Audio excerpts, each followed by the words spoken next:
Hello my dear learners, hope so doing great. जानिए CUET परीक्षा क्या है और ये एग्जाम कब होता है। 2022 के बाद से ये एक एंट्रेंस एग्जाम स्टार्ट किया गया है। तो इसके बारे में अगर आप नहीं जानते हैं तो इस वीडियो के एंड तक बने रहिएगा। मैं आपको हर एक डिटेल्स इसमें बताने वाला हूँ कि क्या होता है CUET एग्जाम, कब होता है, कितने बार इसका एग्जाम देना पड़ता है, कितनी फीस होती है, सारी डिटेल्स मैं आपको यहाँ पर बताने वाला हूँ। ओके, तो without wasted time let get start the video.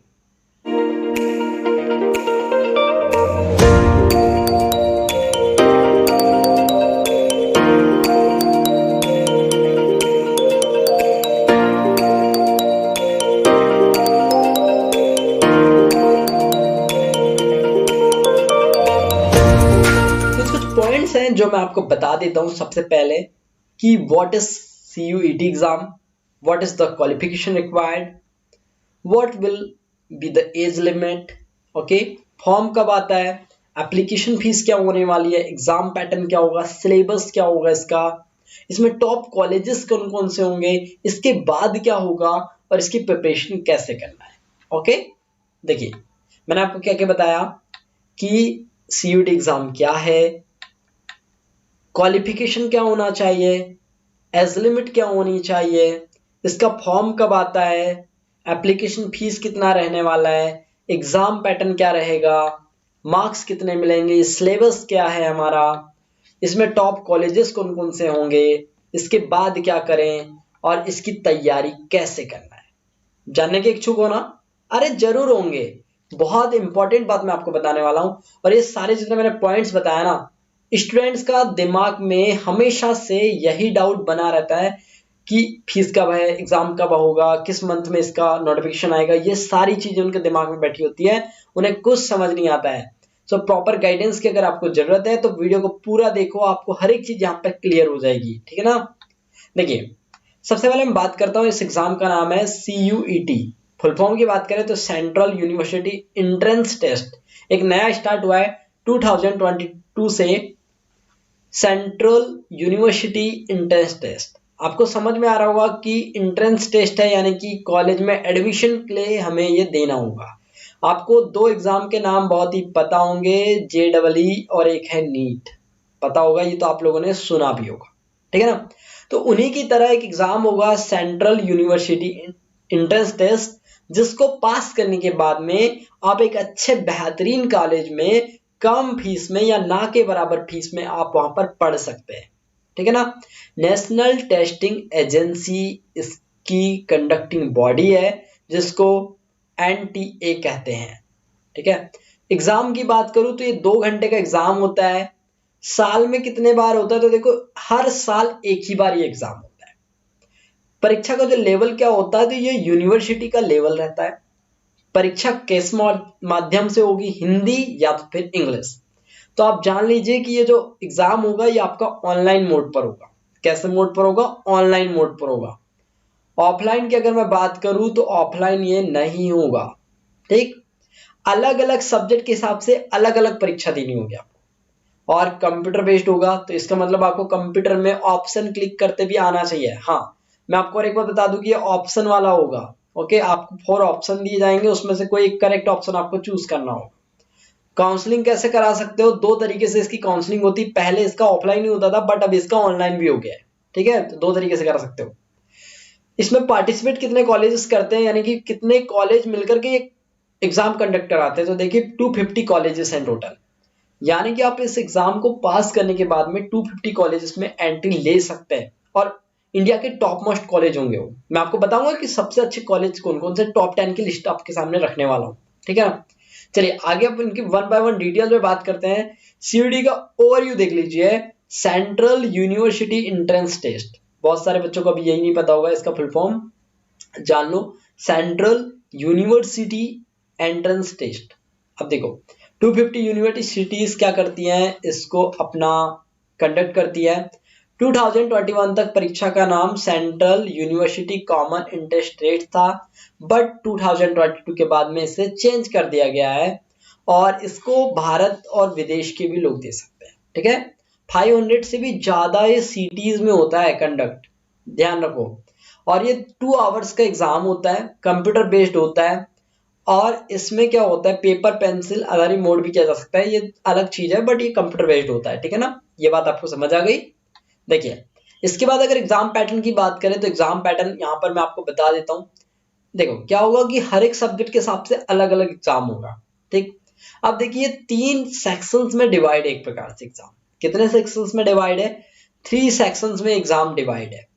3 sections में कैसे डिवाइड है, चलिए मैं आपको बताता हूँ। देखिए जो पहला सेक्शन होगा उसमें आप लोगों का लैंग्वेज बेस्ड एग्जाम होगा, ओके, जिसमें 50 नंबर के क्वेश्चन होंगे आपके और टाइम मिलेगा आपको 45 मिनट्स। Got it. सेक्शन 2 होगा जो आपका रहेगा 45 यानी 50 मार्क्स का, ये भी रहेगा, और इसके लिए भी आपको 45 मिनट्स मिलेंगे। तो कितना हो गया आपका 90 मिनट्स, तो यही होगा, ठीक है, 90 मिनट्स हो गए। इसके बाद अब 45 क्या था आपका, 50 मार्क्स का था लैंग्वेज बेस्ड, ओके। उसके बाद में जो 50 का होगा सेकेंड सेक्शन, वो होगा आपका सब्जेक्ट डोमेन, यानी कि पर्टिकुलर किसी सब्जेक्ट से होगा, ठीक है। अब इसके बाद जो सेक्शन थर्ड आएगा ना, ये होगा 60 मार्क्स का 60 मिनट के लिए। कितने मार्क्स का? 60 मार्क्स का 60 मिनट्स के लिए होगा, और यहाँ पर आपको 50 प्रश्नों का प्रयास किया जाना है। ये भी सब्जेक्ट बेस्ड रहेगा, इसके बारे में आगे मैं आपको पूरा डिटेल बताऊंगा कौन कौन से सब्जेक्ट रहेंगे। तो ये सब्जेक्ट बेस्ड रहेगा, गॉट इट। इसके बाद मार्किंग कैसे होने वाली, नंबर सिस्टम की बात कर लूं कि इसमें नंबरिंग कैसे होगी। देखिए मार्किंग स्कीम के अनुसार सही प्रश्न पर 5 अंक मिलेंगे, और गलत होगा तो उसके लिए 1 नंबर माइनस हो जाएगा। यानी कि अगर आपने करेक्ट किया तो आपको 5 मार्क्स मिल जाएंगे, और अगर आपने रॉन्ग किया तो -1 हो जाएगा। -1 कहां से होगा? वो करेक्ट वाले में से हो जाएगा। यानी कि मैंने मान के चलो मैंने 2 क्वेश्चन अटेंड किया, और मैंने मान लीजिए 3 क्वेश्चन अटेंड किया, ठीक है। मैंने कितना अटेंड किया? 3 अटेंड किया, जिसमें मेरे 2 करेक्ट थे, तो मेरे को कितने नंबर मिल जाएंगे? यहाँ से 10 मार्क्स मिल जाएंगे, और 1 मेरा रॉन्ग था, तो इस 10 में से ही मेरा 1 नंबर माइनस हो जाएगा। तो अब मेरे पास टोटल नंबर कितने बचे? 9 मार्क्स मुझे मिलेंगे। Got it. इतनी बात आपको क्लियर हो गई होगी। इसके बाद आपको 5 नंबर मिलेगा एक क्वेश्चन का, गलत के लिए 1 काट लिया जाएगा, ठीक।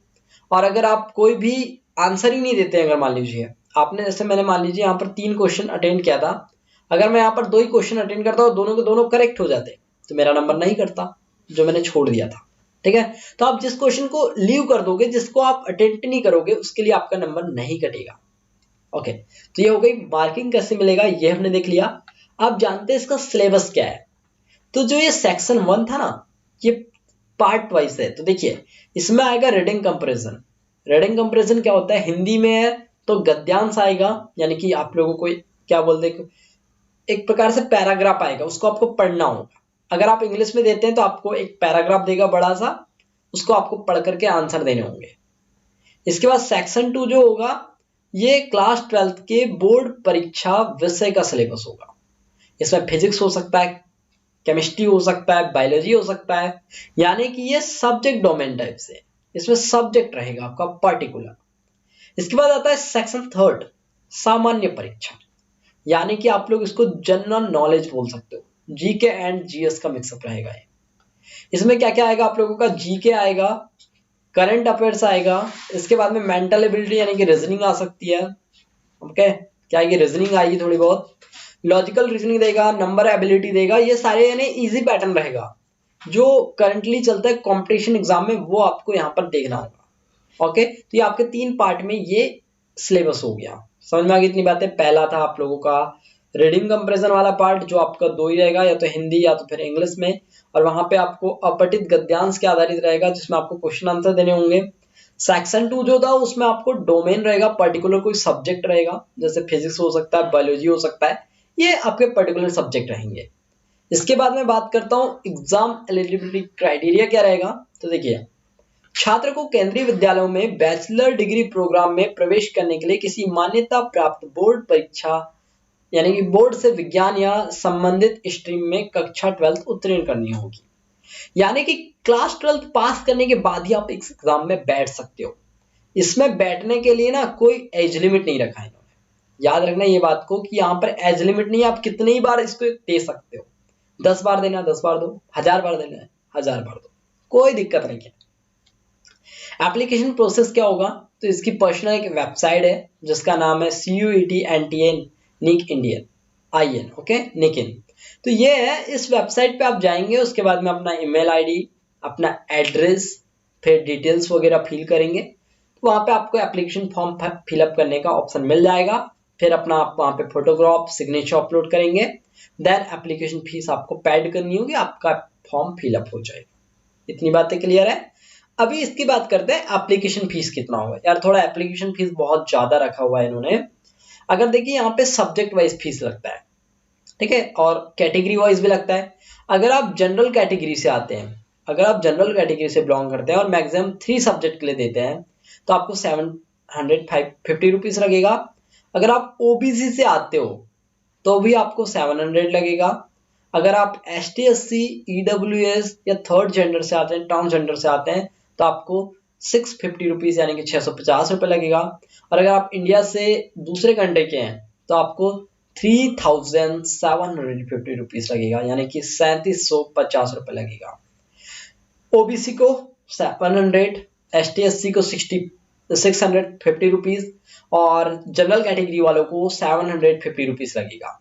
ऐसे ही फिर 7 सब्जेक्ट के लिए अगर आप देते हो 7 विषयों के लिए, तो जनरल के लिए लग जाएगा 1500 रुपये, ओबीसी के लिए लग जाएगा 1400 रुपये, फिर यहाँ पर लग जाएगा EWS वालों के लिए, ST SC वालों के लिए 1300 रुपये, और अगर दूसरे स्टेट का है तो उसके लिए लग जाएगा 7500 रुपये। अगर आप 10 विषयों के लिए दे रहे हो ना, इतना तो शायद ही है, 10 विषयों के लिए दे रहे हो तो आपको जनरल कैटेगरी में आते हो तो 1750, ओबीसी में आते हो तो 1650, ST SC में आते हो तो 1550, और दूसरे देश के हो भाई 11,000 रुपये लगेगा। ठीक है, चलिए अब मैं आपको टॉप यूनिवर्सिटी के नाम बता रहा हूं। अगर आपका कभी हो जाता है यहाँ पर सिलेक्शन, तो ये यूनिवर्सिटी की लिस्ट है, टॉप रैंक है ये, यहाँ पर हर एक बच्चा एडमिशन लेना चाहता है।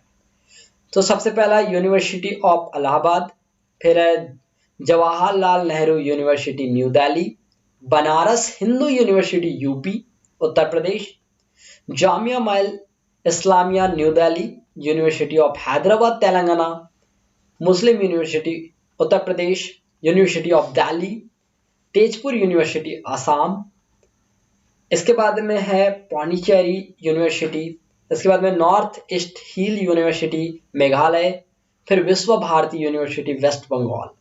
ये आपकी 10 जो है ना, ये बहुत टॉप यूनिवर्सिटीज हैं। ओके, ये मोस्ट ऑफ टॉप यूनिवर्सिटीज हैं। इसके बाद में डॉक्यूमेंट रिक्वायर्ड क्या क्या होगा ये जान लीजिए। तो आपको देखो, काउंसलिंग के लिए जब आप काउंसलिंग कराते हैं तब आपको पैन कार्ड लगेगा, आधार कार्ड लगेगा, पासपोर्ट लगेगा, ई पे या फिर डिमांड ड्राफ्ट के माध्यम से आपकी जो पे रिसिप्ट रहेगी वो लगेगी, और ओरिजिनल काउंसलिंग कॉल लेटर रहेगा, और CUT रैंक कार्ड। ओके, इसके बाद में आप लोगों का जो एज लिमिट था या योग्यता परीक्षा का टिकट था वो लग सकता है, और फिर आप लोगों को 10+2 यानी कि 12th का एग्जाम का मार्कशीट लगेगा, फिर डेट ऑफ बर्थ के लिए 10th मार्कशीट लगेगा। ओके, तो आपको ये डॉक्यूमेंट है जो आप लोगों को काउंसलिंग के टाइम पे हेल्प करेंगे। अब जान लीजिए, अगर आप लोगों ने इतनी सारी चीजें जान लिया है, तो अगर आप लोगों ने अभी तक आरजू इंस्टीट्यूट चैनल को सब्सक्राइब नहीं किया है, so what are you doing right now, just subscribe और चैनल। और अगर आप चैनल पर जाएंगे तो आपको यहाँ पर हर एक वीडियो का हर एक चैप्टर वाइज प्लेलिस्ट मिल जाएगा। जैसे आप टेंसेस पढ़ना चाहते हैं, आपको टेंसेस का मिल जाएगा, हिंदी व्याकरण पढ़ना चाहते हैं वो मिल जाएगा। एशे पर तो आप लोगों ने इतना प्यार दिखाया है, उसके लिए आपका बहुत बहुत धन्यवाद। आप लोगों ने एप्लीकेशन राइटिंग को इतना प्यार दिखाया, उसके लिए भी बहुत बहुत थैंक यू। तो आपने ये जो वीडियो उसका प्लेलिस्ट है, इन्हें आप देखिए, आपकी बहुत ज्यादा हेल्प होगी। वहां पर टिप्स एंड ट्रिक्स मिल जाएंगे। इसके बाद में एक 10 सीरीज का मैंने पूरे का पूरा सेशन अपलोड करके रखा है, वो जरूर देख लीजिएगा। इसके बाद में हमारा नेक्स्ट अपकमिंग सेशन रहेगा रीडिंग कंपैरिजन कैसे बनाएं, उसके ऊपर मैं जरूर वीडियो अपलोड करूंगा। So notification bell icon on कर लीजिएगा। ओके, और कमेंट करके मुझे ये जरूर बताइएगा कि आपको नेक्स्ट किस टॉपिक पर वीडियो चाहिए। ओके, और ये जो मैंने सिलेबस दिया ना, इसका PDF मैं अभी टेलीग्राम ग्रुप पर डाल रहा हूँ, डिस्क्रिप्शन बॉक्स में लिंक है, और नहीं अगर लिंक मिले वहां पर तो आरजू इंस्टीट्यूट के नाम से टेलीग्राम में आप जाएंगे तो आपको हमारा वहां पर चैनल मिल जाएगा, वहां से आप PDF डाउनलोड कर सकते हैं। ओके, सारी PDFs फ्री ऑफ कॉस्ट होती है, आपको वहां पर बहुत सारे टॉपिक्स की और भी PDFs मिल जाएंगी। ओके, सो आई होप कि आप लोगों को सारा कॉन्सेप्ट समझ में आया होगा जितना मैंने अभी तक आपको बताया है। Okay, so thanks for watching this video.